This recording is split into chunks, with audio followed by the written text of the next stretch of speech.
Michelle Ruiz, and I'm here with my friends from VPE Public Relations, John and Patricia, and yeah, about-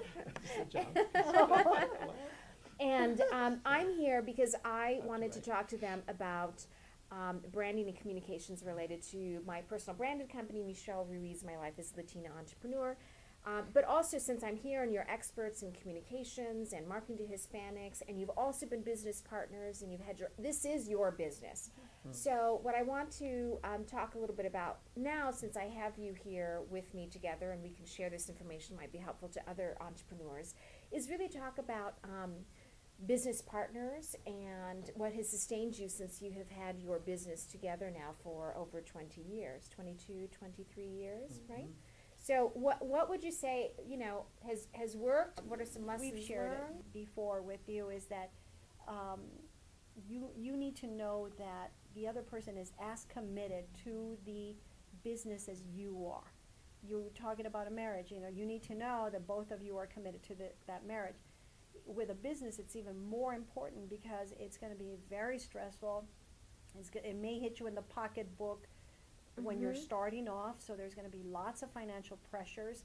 So you both need to be in agreement, or how many partners you are, that this is kind of expected, it's planned, and you're all in this together.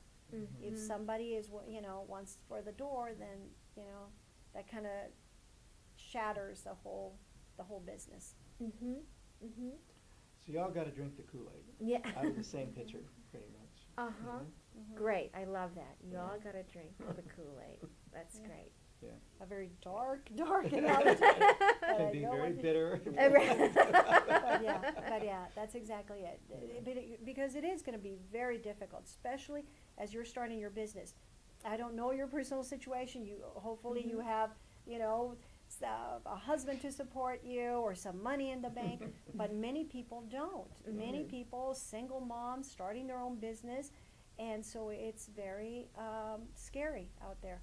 And if you go into a partnership with somebody else, you know how much you have at stake, how much skin in the game you have. Well, you need to know that the other person's willing to do the same. Very key, right? Very key. Because you don't want surprises, right? Because it's really about when crises occur, because they will occur, right? And it's how well you're both able to handle the crisis, not just emotionally and but just from a financial, because typically the biggest crisis is a financial crisis, right? Absolutely. Right. And then the other thing is depending on how many partners you have or who the other person is, it's not always going to be 50-50 in terms of how the partnerships, the business is structured.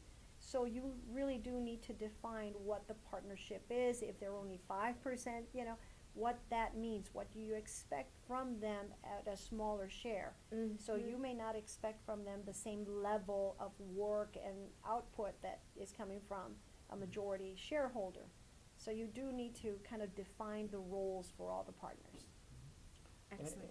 And in our case, when there were 3 partners and now 2, it's always been that all partners are equal. So nobody is really the king, nobody stands out, but everybody has equal skin in the game, and no one is higher than the other, even though, we have to have, for legal purposes, presidential title, president title, and so forth, but within the organization and even outside of the organization, we're all equal.